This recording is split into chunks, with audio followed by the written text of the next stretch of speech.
अधिकार दे दिया जाता। अब भाई जाओ तुम टैक्स वसूल के लाओ, और टैक्स का जो दर है मतलब जो रेट है उसको भी तुम निर्धारित करना, पैसा वसूल के लाओ। तो उससे उन लोगों को क्या फायदा, तो जैसे उन लोग 11 लाख रुपए अगर वसूल के लाए तो 1/11 भाग, 11 लाख का 1/11 भाग आएगा 1 लाख रुपए, ठीक है। और 10/11 भाग ये आएगा 10 लाख रुपए।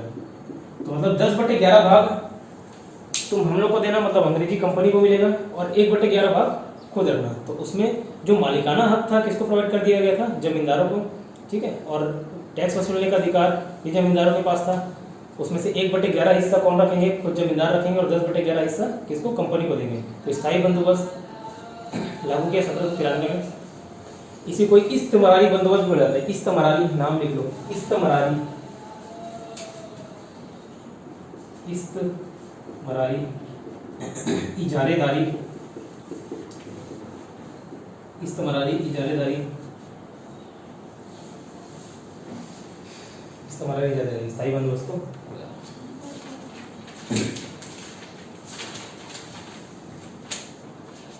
ठीक है। तो कॉर्नवालिस के बारे में क्या देंगे, सिविल सेवा, पुलिस सेवा के देना, क्लियर। उसके बाद स्थायी बंदोबस्त लागू किया था 1793 में। कहाँ पे लागू हुआ था, तो बंगाल, बिहार, उड़ीसा में, ठीक है। बंगाल, बिहार और उड़ीसा।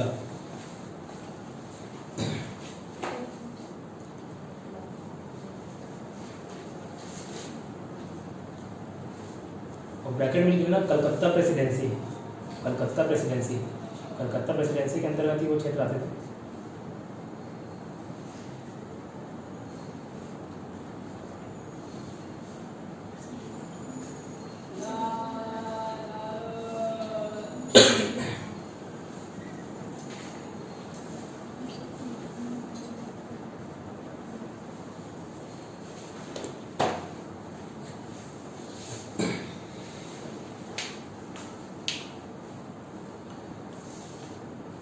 आगे लिखना, इसने कॉर्नवालिस कोड की शुरुआत की। Cornwallis code, introduced Cornwallis code, Cornwallis code की शुरुआत की।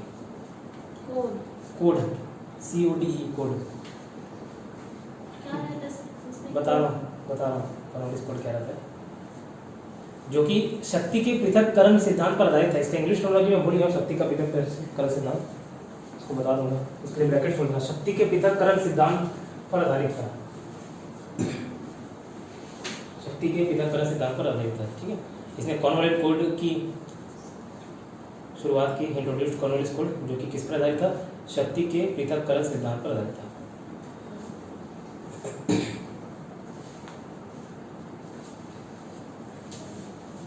देखो कॉर्नवालिस कोड क्या था, पूछ रहे तो बता देता हूँ। कुछ पोस्ट ऐसे हैं जिसमें ना वो प्रशासन का भी संभाल रहा काम और ना न्यायिक व्यवस्था भी देख लेता है। जैसे कलेक्टर को भी सजा देने का अधिकार है, मालूम है, 6 महीने तक या कुछ कलेक्टर को भी, इसलिए उसको डिस्ट्रिक्ट मजिस्ट्रेट बोला जाता है, DM, डिस्ट्रिक्ट मजिस्ट्रेट, ठीक है। तो कलेक्टर को भी कुछ सजा देने का अधिकार है। तो ऐसी कई सारे ऐसे पद थे जिसमें वो 2 चीज एक साथ हैंडल करता था। सब समझ लो, अगर मैं जैसे अकाउंटेंट हूँ, है ना, और इन लोग जैसे ऑडिट करने का काम आते थे, मैं कुछ पास कर रहा हूँ, उनको ये चेक करते थे, ठीक है। अगर सही निकला तो वो पास करेंगे, नहीं तो पास नहीं करते थे, सील स्टैंप नहीं मारते थे। अभी बताओ, अकाउंटिंग का काम भी मैं करूँ, मतलब मैं ये पैसा खर्च किया, और ऑडिट करने का काम भी मैं करूँ, मतलब ठीक है, जो मेरे द्वारा खर्च किया गया वो सही था, है ना, सही, उसको सही ठहरा था। तो ये एक प्राकृतिक न्याय के विरोध हो जाता है, ठीक है, प्राकृतिक न्याय का उल्लंघन हो जाता है। ऐसे अकाउंटिंग में कर रहा हूँ, ऑडिटिंग भी मैं कर रहा हूँ। तो ये व्यवस्था लाई गई कि अकाउंटिंग और ऑडिटिंग, एक उदाहरण दे रहा हूँ, अकाउंटिंग कोई और करेगा, ऑडिटिंग कोई और करेगा, मेरी गलती मैं थोड़ी ना बताऊंगा, ठीक है, वो तो दूसरा ही बता पाएगा। तो ऐसी कई सारे पद थे जिसमें ऐसे 2 प्रकार के काम खुद ही कर रहे थे, ठीक है, जांच भी वही कर रहा था। तो ऐसे कई सारे काम थे जिनको एक ही पर्सन संभाल रहा था। तो कॉर्नवालिस जो कोड लाया उसके तहत ये सारे पोस्ट को अलग अलग किया गया, ठीक है। इसके बारे में ज्यादा डीप मत जानो, बस ये था कि शक्ति के पृथक्करण सिद्धांत था, मतलब पृथक किया गया, ठीक है, समझ आया। तो कॉर्नवालिस कोड ये था जो कि शक्ति के पृथक्करण सिद्धांत पर आधारित था। 2 गवर्नर देखें, Warren Hastings, Cornwallis. Warren Hastings के बारे में क्या पढ़े कि कलकत्ता से मुर्शिदाबाद जाया, है ना, उसके बाद मुर्शिदाबाद से कलकत्ता जाया, मदरसा की स्थापना की 1781 में। 1782 में जोनाथन डंकन ने क्या किया, ठीक है। और 1772 में एक और पॉइंट लिख लो अगर जगह बचा होगा तो, फौजदारी न्यायालय और सिविल न्यायालय की स्थापना की। Established civil court and criminal court 1772 72 82 में है, वही 1782 देखो क्या सर क्या 1772 में प्रत्येक जिले में फौजदारी तथा दीवानी अदालतों की स्थापना की। इन 1772 he established civil court and criminal court।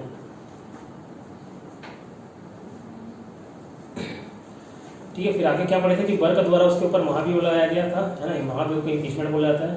ठीक है, और उसके बाद कॉर्नवालिस पढ़े। कॉर्नवालिस पे क्या देखे, सिविल सेवा का जनक, पुलिस सेवा का जनक। ठीक है, स्थायी बंदोबस्त लागू किया और कॉर्नवालिस कोड लागू किया। फिर वॉर कार्ड, फिर उसके बाद क्या था बताओ, वॉर कार्ड, शोर, रिच कार्ड, वो ये सब याद किए थे। तो वॉर कार्ड उसके बाद कौन है, जॉन शोर है। ठीक है, तो जॉन शोर लिखो आगे। उसका कार्यकाल था 1793 से 1798।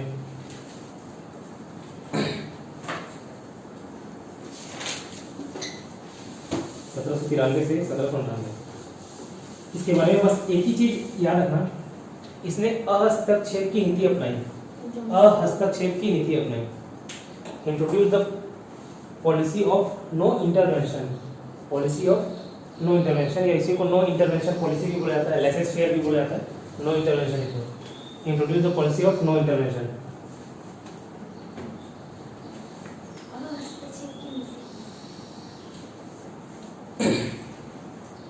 तो वो याद कर, पॉलिसी ऑफ नो इंटरवेंशन बता रहा। John Shore, John Shore.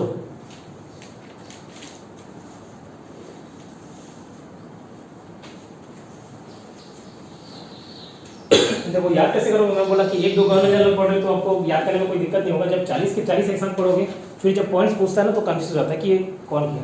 तो शोर मतलब शोर करना, हल्ला मचाना, ये सब। अभी ये सोचो कि जैसे दो लोगों का झगड़ा हो रहा है, अब दो लोग झगड़ा हो रहे हैं, दो लोग गाली गलौज करेंगे, दो लोग ऊंचे आवाज में बात करेंगे, तो शोर थोड़ा बहुत होगा। फिर कोई तीसरा भी कूदे उसमें तो शोर और बढ़ जाएगा कि नहीं बढ़ जाएगा। 3 लोग झगड़ा करेंगे तो ये शोर नहीं मचाया। शोर से याद रखना, शोर नहीं मचाया। शोर नहीं मचाया मतलब हस्तक्षेप नहीं किया। ठीक है, हस्तक्षेप नहीं किया मतलब हस्तक्षेप की नीति अपनाया। अब हस्तक्षेप की नीति क्या होती है, इन लोगों को शुरुआत ही हुआ था, अभी थोड़ा दिन ही हुआ थे कि राज करना चालू किए थे। ठीक है, तो इन लोग शुरुआत में कई लोग क्या करते थे, जैसे मराठा और निजाम का युद्ध हुआ है ना, मराठा और निजाम पढ़े तो इन लोगों का युद्ध हुआ, तो इन लोग क्या करते थे, बीच में कूदना चालू कर देते थे, किसी एक को सपोर्ट करते थे। ठीक है, तो उससे क्या होता था, झगड़ा और बढ़ता था। तो इसको इंस्ट्रक्शन दिया गया इंग्लिश ईस्ट इंडिया कंपनी को कि आप ये बीच में भी मत पड़िए, आप इतना मजबूत नहीं है कि अभी किसी दूसरे का युद्ध में कूदें, है ना, उनको सपोर्ट करें। ठीक है, आपके ऊपर कोई युद्ध कर जाएगा तो आप नहीं संभाल पाओगे। ठीक है, तो हस्तक्षेप की नीति वही थी कि किसी भी के मामले में टांग नहीं लगाना है। ठीक है, हस्तक्षेप नहीं करना है। दो लोगों को युद्ध हो रहा है तो युद्ध होने दो। और खास करके किस युद्ध में, तो मराठा और निजाम के युद्ध में हुआ था। और लिखना चाहो तो लिख लो, मराठा और निजाम के बीच खारदा का युद्ध हुआ था। उसी युद्ध में ये हस्तक्षेप की नीति अपनाई थी, मतलब मराठा और निजाम के बीच खारदा का युद्ध। ये कोई पर्टिकुलर एक डेट में युद्ध नहीं चला था, धीरे धीरे धीरे धीरे चलते ही रहता था मराठा और निजाम का युद्ध। तो सिर्फ इसी युद्ध में नहीं, किसी अपने पूरे कार्यकाल के दौरान इसने हस्तक्षेप नहीं किया। ठीक है, किसी भी मामले में। Policy of no intervention. क्यों? क्योंकि अभी नींव इतनी मजबूत नहीं हुई है कि आपके ऊपर अगर कोई आक्रमण कर दे तो आप संभाल पाए। ठीक है, तो शुरुआत में इसने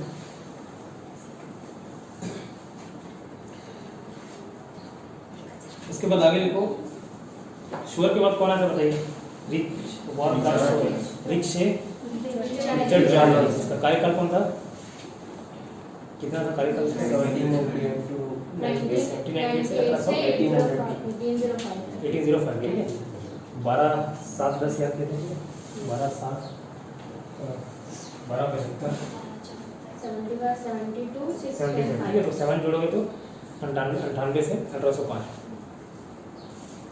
इसने सहायक संधि लागू की। सहायक संधि, सहायक संधि को इंग्लिश में बोलेंगे सब्सिडियरी अलायंस। सब्सिडियरी अलायंस लिख देता हूँ, सब्सिडियरी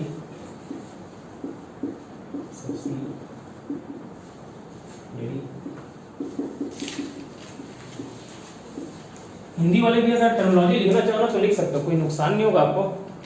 ठीक है, जितना ज़्यादा पढ़ोगे उतना ज़्यादा अच्छा है आपके लिए। इसी बहाने कम से कम धीरे धीरे इंग्लिश शब्दों पे पकड़ बनेगी आपकी।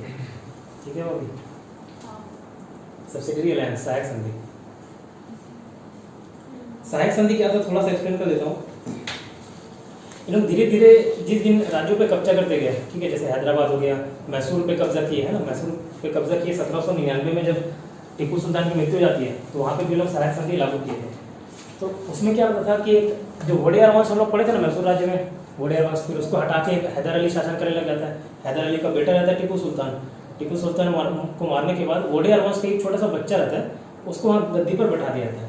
इससे क्या प्रजाओं को क्या लगेगा कि हम लोग पर शासन कौन कर रहा है, जो पुराने समय से चले आ रहे हैं वंशज। आज भी जब वहाँ अगर घूमने जाओगे हैदराबाद में तो उनके जो राजा हैं, जो प्रथा चली आ रही है, उनको बहुत पूजते हैं वहाँ के लोग, ठीक है। तो इससे क्या प्रजा का विश्वास भी बने जाएगा कि यार कौन शासन कर रहे हैं, अंग्रेज नहीं कर रहे हैं, मैसूर वाले कर रहे हैं, या हमारे जो पहले से राजा चले आ रहे थे उन लोग शासन कर रहे हैं। तो सब्सिडी रिलायंस क्या था कि ठीक है शासन आप करिए, हम आपके राज्यों में एक सेना की टुकड़ी रखेंगे, ठीक है। क्या करेंगे, एक सेना की टुकड़ी रखेंगे जो आपकी रक्षा करेगी। किससे रक्षा करेगी, तो आसपास के और भी बहुत सारे राज्य थे, छोटे छोटे राज्यों में बटा था भारत। जो आज का भारत था वैसे पहले का भारत होता नहीं, छोटे छोटे राज्यों में बटे थे और एक दूसरे पे आक्रमण करते रहते थे। तो अंग्रेजों ने कहा कि हम आपके राज्य में एक छोटी सी सेना की टुकड़ी रखेंगे, वो सेना की टुकड़ी आपकी रक्षा करेगी।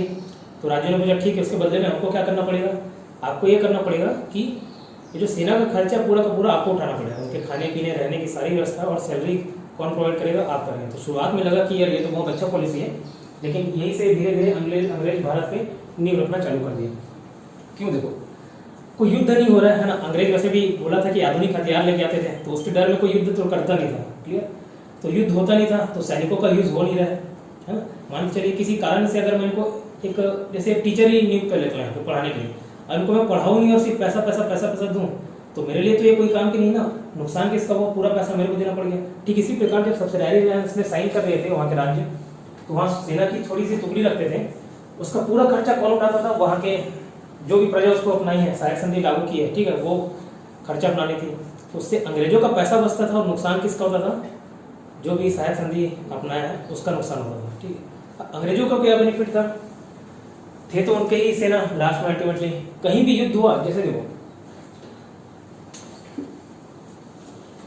जैसे मैसूर ये वाला राज्य था, अगर यहाँ अंग्रेज अपने सैनिक को कुछ टुकड़ी यहाँ पे रखे है ना, मान के चलो कुछ समय में यहाँ अगर युद्ध हो जाता है तो अपनी सेना की टुकड़ी थी तो अंग्रेजों की ना, तो अंग्रेजों का उनका स्वामित्व था, तो यहाँ से वो यहाँ आसानी से अपनी सेना को पहुंचा सकते थे, ठीक है, ट्रांसपोर्टेशन आसान हो गया।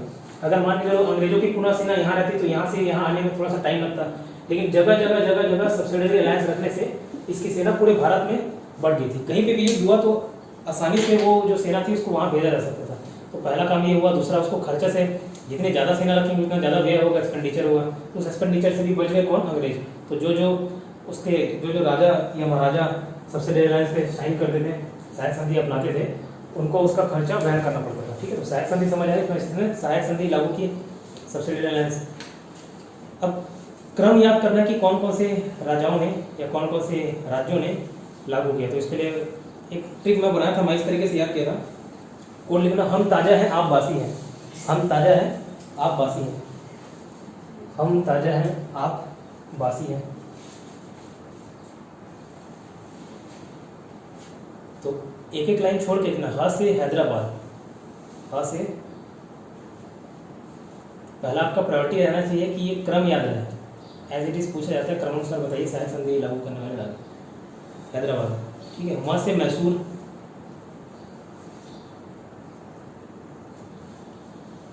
ताजा से लिखना तंजौर, ताजा से लिखना तंजौर, हम ताजा हैं। आ से लिखना अवध, आप वाला आ से अवध। प से लिखना पेशवा, आप प से पेशवा। सर आ से क्या मतलब, अवध, अवध OUDH लिखते हैं अवध को, AWADH नहीं लिखते, अवध को OUDH, अवध। अवध मतलब यूपी का क्षेत्र है ना, अवध।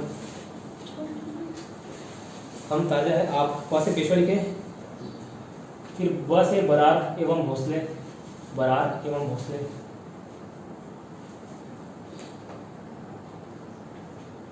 सा से सिंधिया, आप बासी हैं, सी से सिंधिया, ठीक, याद रहेगा। सबसे पहले इसका क्रम याद करना, फिर कौन से ईयर में अपनाया वो याद करा दूंगा। तो वेलेजरी के बारे में क्या बताया, रिचर्ड वेलेजरी, इसने सहायक संधि लागू की, है ना। क्या कोड याद किए, हम ताजा है आप बासी है, तो हा से कौन था, माँ से, ठीक है, हम ताजा से, ठीक है, आ से, पा से, ब से, बरार एवं भोसले, ये लोग मराठा थे, मराठा आगे चल के बढ़ जाते हैं अलग अलग बुक में। इसी से सिंधिया, सी से सिंधिया, ठीक है, इतना याद करके रखिए 10 मिनट तक। क्या हो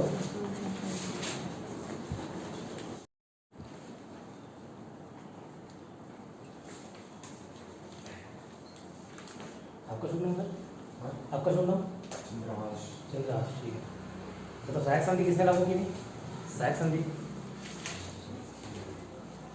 किसने लागू की, रिचर्ड कहाँ लागू की, ध्यान है क्रम नहीं याद कर लीजिएगा तुरंत, है ना, 10 मिनट टाइम मिलता है, आप सब याद करेंगे। बताओ, हाँ बताओ, रिचर्ड वेलेजरी सहायक संधि अपनाने वाले राज्य क्रम अनुसार बताइए।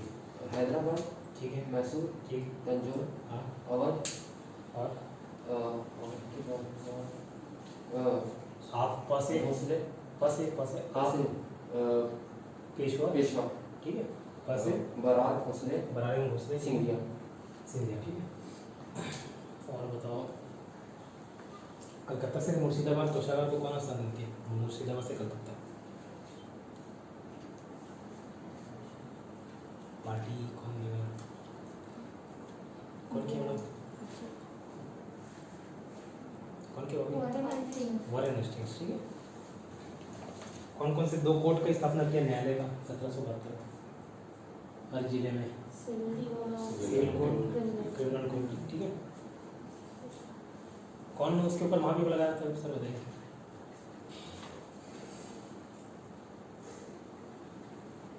बर्क महाभियोग लगाया, याद नहीं होगा तो ऐसे मैं ऐसे याद किया, जैसे देखो महाभियोग लगाया मतलब उसका विरोध किया, महाभियोग लगाया, लड़ाई झगड़ा किया होगा, बका हुआ उसको दूसरे ने, तो बकने से बर्क याद रखना, ठीक है, बर्क ने महाभियोग लगाया, ठीक है। हस्तक्षेप की नीति कौन अपनाया, निकल करो, हस्तक्षेप की policy of non intervention, John show, ठीक है। उसके बाद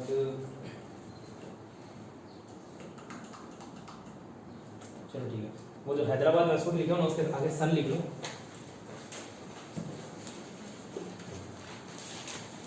पहला प्राथमिकता वो क्रमानुसार याद रहना चाहिए, सीक्वेंस वाइज, ठीक है।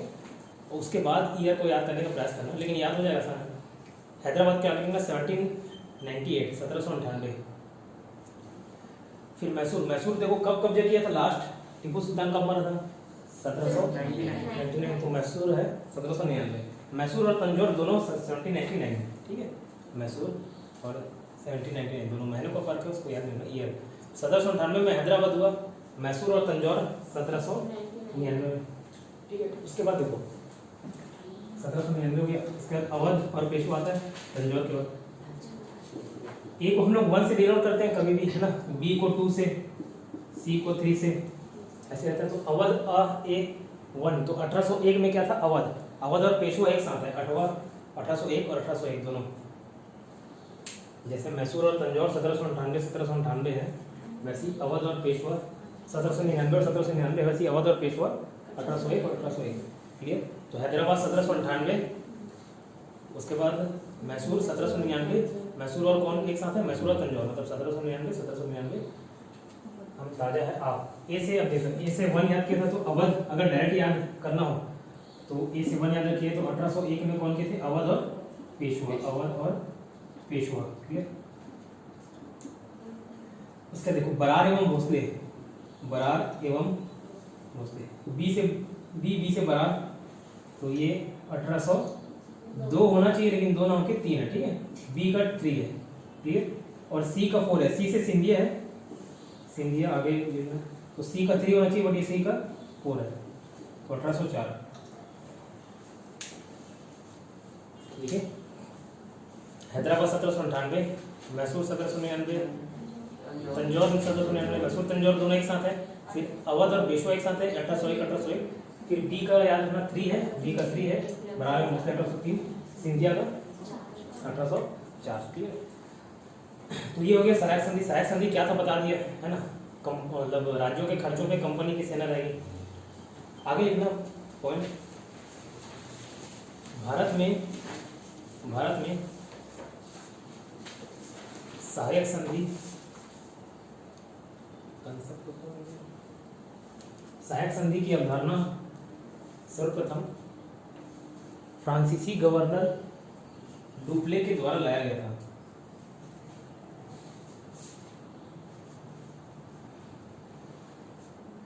The concept of subsidiary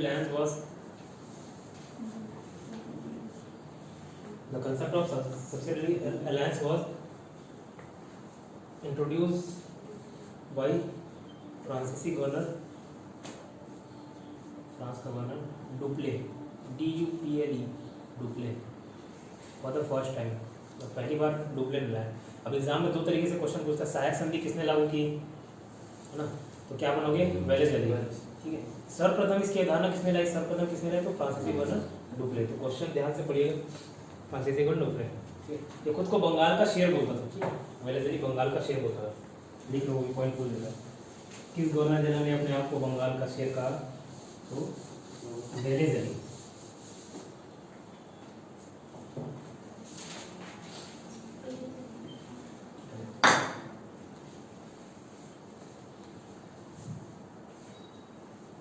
आगे लिखना, 1800 में इसने, सन 1800 में वेलेज़ली ने कलकत्ता में फोर्ट विलियम कॉलेज का निर्माण कराया। In 1800 Richard Wellesley built Fort William College in Calcutta, ठीक है।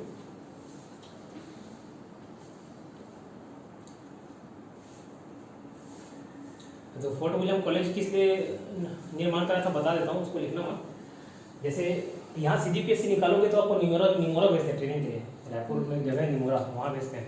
UPSC क्लियर करोगे तो कहाँ भेजते हैं, लबासना में भेजते हैं। तो वैसे ही जो उस टाइम सिविल सर्विस निकालते थे उनको फोर्ट विलियम कॉलेज में ट्रेनिंग देने के लिए भेजते थे। फिर बाद में ये ट्रेनिंग का इतना खर्चा बढ़ गया, मतलब वह नहीं कर पाए थे, जितना उनको सैलरी नहीं देते थे उससे ज़्यादा उनके ट्रेनिंग में खर्चा हो जाता था, ठीक है। तो ये कॉलेज को बाद में बंद कर दिया गया। फिलहाल इतना याद रखना, फोर्ट विलियम जो कॉलेज था, ठीक है, 1800 में किसने निर्माण करवाया, लॉर्ड वेलेज़ली ने, ठीक है। तो किस लिए था वो बता दिया, बाकी याद नहीं रखोगे तो भी चल जाएगा। बस एग्जाम में पूछा था फोर्ट विलियम कॉलेज का निर्माण किसने कराया, तो रिचर्ड वेलेज़ली ने, ठीक है। और आगे लिखो, रिच कार्गो, रिचर्ड वेलेज़ली के बाद कॉर्नवालिस आता है, कॉर्नवालिस लिखना पॉइंट, कॉर्नवालिस 1805 लिखना बाजू में।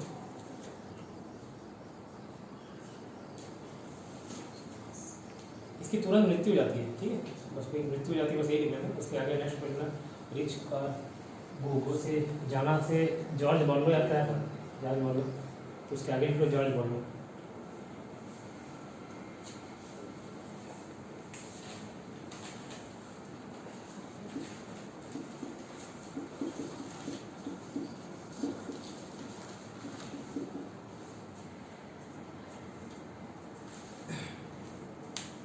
ठीक है, जॉर्ज बॉर्लो, इसका कार्यकाल था 1805 से 1807, 75 के बाद 72, 7 और 2 जुड़ेंगे, 1805 से 1807।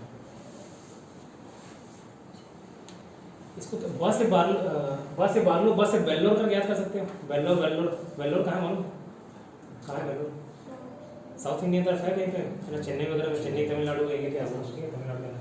तो बस से बार्लो, बस से बेल्लोर, बेल्लोर को बेल्लोर लिखना, तो बार्लो और बेल्लोर याद आएगा। तो 1805 से 1807 इसका कार्यकाल था। इसके बीच में मतलब 1806 में वेल्लोर में, है ना, तो लिखो 1806 में इसके शासनकाल के समय, 1806 में इसके शासन का समय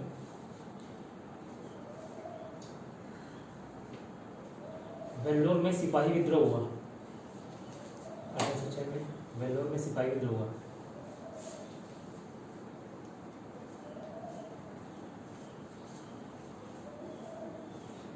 उस समय विद्रोह को तो म्यूटिनी बोलते हैं, म्यूटिनी रिवोल्ट। सिपाही को क्या बोलेंगे,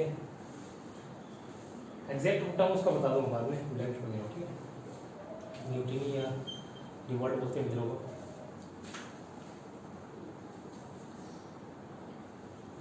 उस समय लिखना मद्रास का गवर्नर बोलो ना, गवर्नर जनरल नहीं, मद्रास का गवर्नर। ये नहीं पता नहीं। क्या कुछ छोड़िए क्या? सर फिर से बोलेंगे क्या फर्स्ट पार्ट? देखो जॉर्ज बेलो लिखे थे 1805 से 1807, हाँ। तो इसके समय में 1806 में 1806 सिपाही विद्रोह हुआ था, ठीक है। 1806 में सिपाही विद्रोह हुआ था।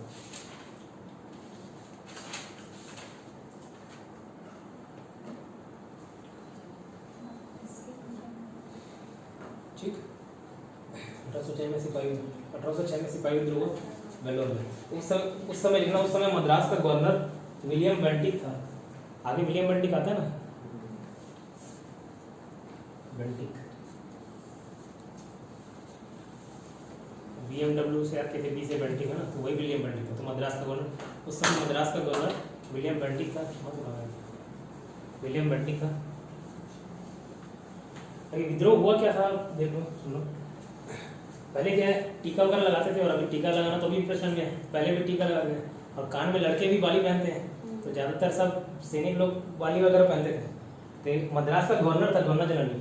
मैं बोला जो प्रेसिडेंसी था जैसे बंगाल, उसको बाकी प्रेसिडेंसी उसके अंडर रख दिए थे। मद्रास हो गया, कलकत्ता। तो हम लोग जो गवर्नर जनरल पढ़ रहे हैं उसको रिपोर्ट कौन करते थे? तो मद्रास के गवर्नर भी, बंगाल के गवर्नर भी, है ना, बम्बई के गवर्नर भी, ये सब कलकत्ता, तीनों प्रेसिडेंसी के लोग वहाँ रिपोर्ट करते थे। उसी समय मद्रास का एक गवर्नर था विलियम बेंटिक, जो आगे चल के गवर्नर जनरल बनता है कंपनी के दिन। BMW से याद किए थे ना, बी से बेंटिक, वहाँ से मेटकॉप। तो ये देखता है इसके सैनिक सब के सब, कोई टीका लगाया, कोई बाली लगाया। तो ये बोलो क्या टीका, लड़कियों जैसे बिंदी लगाया है, लड़कियों जैसे बाली पहन रहे हो, सब अच्छा नहीं दिखता, बंद करो। तो अगले दिन से ये सब हट जाना चाहिए। तो इसी नाम से विद्रोह कर देते, सिपाही विद्रोह की। मतलब आप हमारे धर्म में हस्तक्षेप कर रहे हो, ठीक है, बाली टीका लगाने से मना कर रहे हो, धर्म में हस्तक्षेप कर रहे हो। तो धीरे धीरे लोगों को समझ आया कि भाई अंग्रेजों को हर तरीके से गुलाम बना सकता है, बस इसके लोगों के धर्म में हस्तक्षेप नहीं करना है। आगे देखना, इतना शोषण करते हैं अंग्रेज वाले, फिर भी कोई विरोध नहीं करता। लास्ट में 1857 में, मतलब जब है ना, मुसलमान लोग सुअर से थोड़ा नफरत करते हैं, ठीक है, और हिंदू गाय से बहुत प्यार करते हैं, ठीक है। तो एक कारतूस लाए थे, जो बंदूक वगैरह चलाते हैं उसमें कारतूस था। तो उसमें ऐसा बोला गया था कि उसके जो लॉक ऐसे खोलते थे, उसके बाद उस गोली को डालते थे, उसमें गाय और सुअर का मांस डला हुआ है। तो एक के लिए कोई पवित्र है और एक उसको पसंद नहीं करता। तो इस नाम से बोले कि हमारे धर्म में हस्तक्षेप है। तो उस समय विद्रोह हुआ। बाकी लोग जितना भी शोषण कर लें, जैसा चल रहा है चलने दो करके इंडियन रिवोल्ट नहीं करते थे। बट यहाँ पे भी 1806 में भी जाति चिन्ह और कान की बाली पहनने से मना किया, तो विद्रोह किया। अगर इतना चाहो तो लिख लो, जाति चिन्ह लगाने से मना करने, जाति चिन्ह लगाने से मना करने, और कान पे बाली पहनने से। पूछेगा नहीं, बट आपके दिमाग में आसान रह जाएगा विद्रोह की हुआ था, ठीक है, कान पे बाली पहनने से।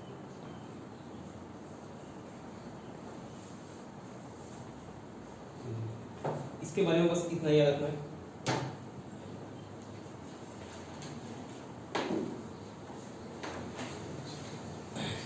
ठीक, सबको देखो रिलेट कर करके याद करा रहा हूँ मैं। आगे जब 40 के 40 हो जाएंगे ना, तो आपको कन्फ्यूजन नहीं होगा। सबसे पहले वॉरेन हेस्टिंग्स में बताया कलकत्ता से मुर्शिदाबाद से कलकत्ता कौन ट्रांसफर करता है? तो गवर्नर जनरल, कंपनी का गवर्नर जनरल बना, वही पार्टी मांगे है ना, तो पैसा वो छुपाने के लिए ट्रांसफर कर दिए। इस तरीके से कह रहे। फिर शोर, जॉन शोर था, शोर नहीं मचाया, मतलब हस्तक्षेप नहीं किया, हस्तक्षेप की नीति अपनाई, ठीक है। तो हस्तक्षेप की नीति किस गवर्नर जनरल ने अपनाई? जॉन शोर ने। फिर लॉर्ड वेलेस्ली के बारे में देखिए, हम ताज़ा हैं, आप वासी हैं, तो यहाँ से हैदराबाद, वहाँ से मैसूर, तंजौर, अवध, पेशवा, बराड़, भोसले, सिंधिया, ये सब था। तो इकराम पूछता है एज इट इज़, है ना। ईयर भी याद कर लोगे तो और अच्छा है, कभी डायरेक्ट क्वेश्चन पूछा तो आपसे बन जाएगा, ठीक। उसके बाद जॉर्ज बार्लो से वेल्लोर कर लेना। वेल्लोर के सिपाही विद्रोह कर दिए थे, है ना। उस समय मद्रास का गवर्नर कौन था? William Bentinck. आगे नेक्स्ट गवर्नर जनरल कौन आता बताओ? जॉर्ज बार्लो के बाद ठीक है, ये मिंटो प्रथम है। पहली बार मिंटो का नाम है, मतलब वो मिंटो प्रथम। आगे जब आएगा तो मिंटो द्वितीय हो जाएगा। तो कर्नवालिस सेकंड नहीं, वो कर्नवालिस वही है, पुराना मर जाता है वो बीच में, ठीक है। उसके काम को देखते हुए उसको वापस अपॉइंट किया जाता है, लेकिन उसी का काम हो जाता है, ठीक है।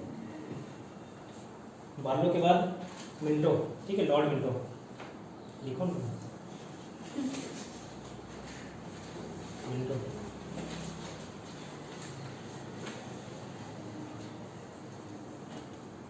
ये मिनटो प्रथम भी लिखना, आगे फर्स्ट लिख लेना प्रथम।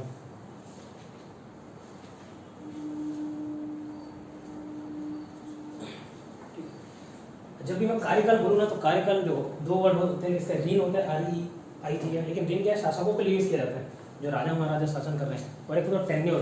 टेन्योर मतलब किसी ऑफिशियल कोई पद रहता है 5 साल 10 साल 6 साल, है ना, उसको टेन्योर बोला जाता है। तो दोनों में से कोई भी वर्ड यूज कर लेना, इसके कार्यकाल बोलूँ मतलब, ठीक है। इसी के कार्यकाल में लिखना, इसी के कार्यकाल में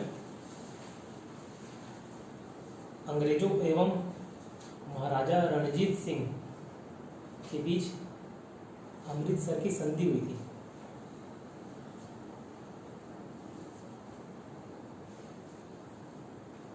ट्रीटी ऑफ अमृतसर, ट्रीटी मतलब संधि हो गया, अमृतसर की संधि हुई थी।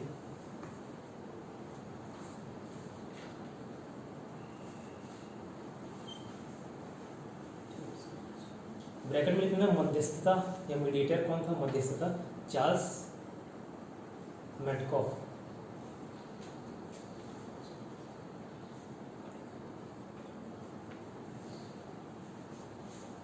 में ना 1809 में लिखेगी, ये नहीं हुआ तो 1809 लिख लो। अमृतसर की संधि 1800 शादी हुआ के बाद क्या बोले? संधि हुआ के बाद अमृतसर की संधि हुई, मध्यस्थता मीडिएटर। ये इसके काल अमृतसर की संधि दो तरीके से क्वेश्चन पूछा जाता है, किसके किसके बीच हुई, तो रणजीत सिंह और चार्ल्स मेटकॉफ के बीच। लेकिन अब किसके कार्यकाल में हुआ ये पूछ देता है, तो ये भी हम लोग को मालूम होना चाहिए किसके। ठीक है, सर संधि कौन सा सन है? 1809 1809। ठीक है, जो कार्यकाल याद रखने का बेनिफिट ये है, जैसे 1786 से 93 हो रहा है, हम लोग 1774 से 86 देखे थे वॉरेन हेस्टिंग्स का। मैं इसमें यहाँ पे ये सब स्किप कर दिया, जैसे प्रथम आंग्लो मैसूर युद्ध, दूसरा आंग्लो मैसूर युद्ध, ये सब किसके कार्यकाल में हुआ। अब थोड़ा दिमाग लगा के बताओ, 1760 80 से 84 दूसरा आंग्लो मैसूर युद्ध हुआ था, किसके समय में हुआ होगा बताओ। 1780 से 84 कौन था उसके बीच?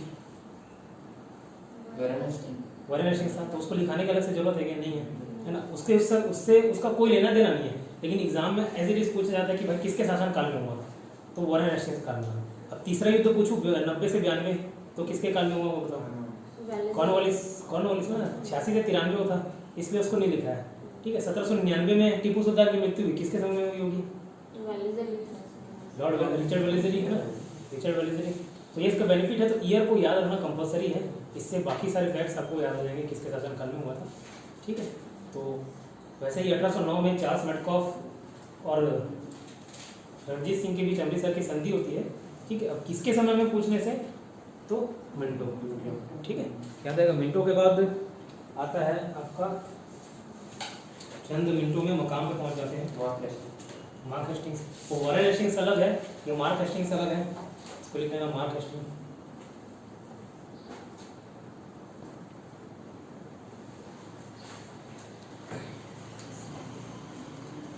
इसको लिखा दे रहा हूँ, कल एक्सप्लेन करूँगा। और इसका कार्यकाल आपका है 30 ठीक है, फिर लास्ट में एमस्ट आता है।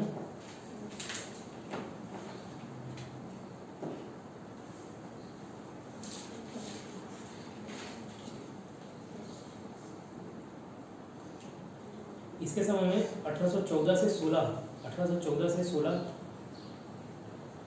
आंग्ल नेपाली युद्ध हुआ।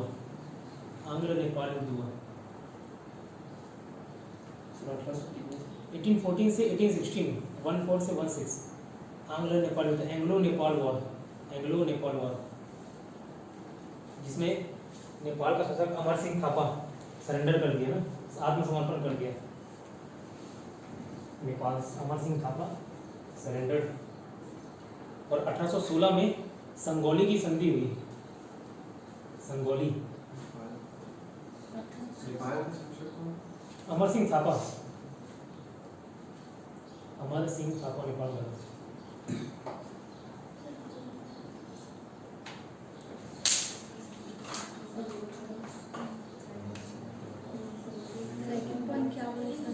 कहाँ पे? 1814 संगोली की संधि, ठीक है। 1814 से 16 तो पहले नेपाल का युद्ध हुआ। अब कोई भी संधि पूछे तो सबसे लास्ट में उसी के साथ खत्म हुई ना संगोली की संधि। ठीक है,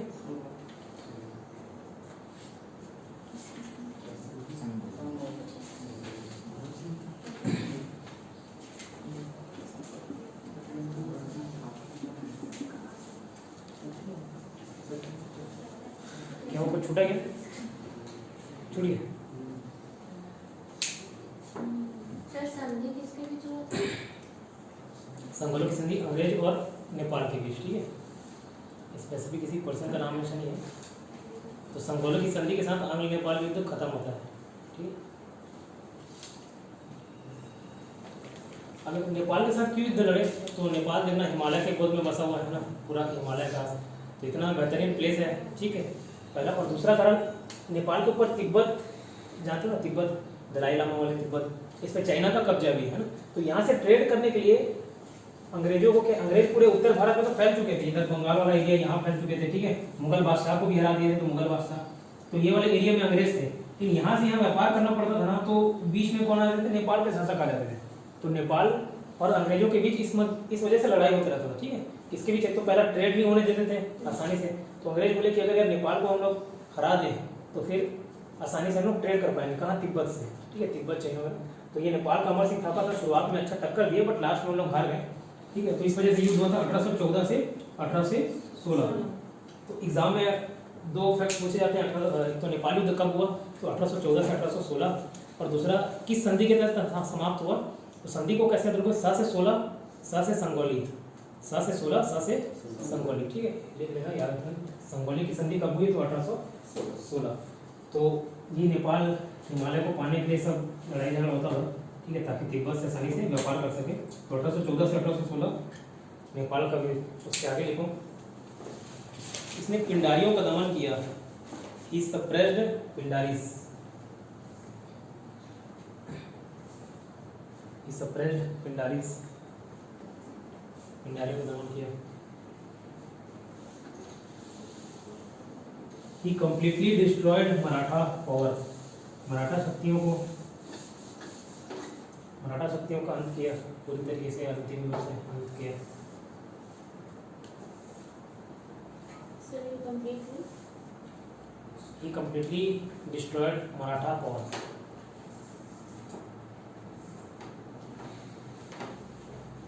कंप्लीटली डिस्ट्रॉयड मराठा पावर।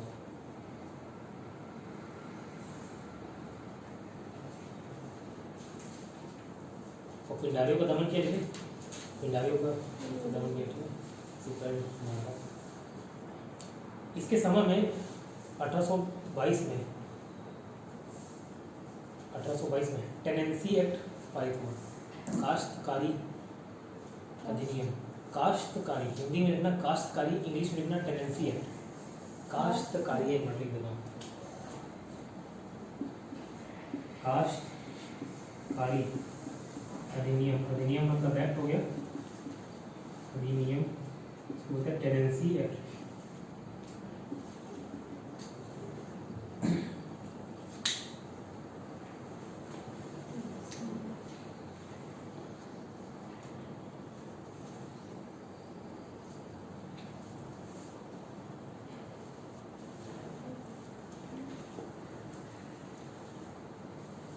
ठीक है, आज देखते हैं मराठों का दमन किया, पिंडारियों का दमन किया, मराठों को नष्ट किया। मराठा का टॉपिक आप लोगों को नहीं बताया। देखो जब औरंगजेब का शासन चल रहा था, सुन लो, एक आध दिन इसको कंप्लीट करा दूंगा मराठा का।